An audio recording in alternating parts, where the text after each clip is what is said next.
स्तुभ्यं प्रसीद मम भास्कर दिवाकर नमस्तुभ्यं प्रभाकर नमोऽस्तु ते सप्ताश्वरथमारूढं प्रचण्डं कश्यपात्मजं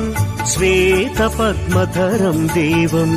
तं सूर्यं प्रणमाम्यहम् आदिदेव नमस्तुभ्यं प्रसीद मम भास्कर दिवाकर नमस्तुभ्यं प्रभाकर नमोऽस्तु ते सप्ताश्वरथमारूढं प्रचण्डं कश्यपात्मजं श्वेतपद्मधरं देवं तं सूर्यं प्रणमाम्यहम् आदिदेव नमस्तुभ्यं प्रसीद मम भास्कर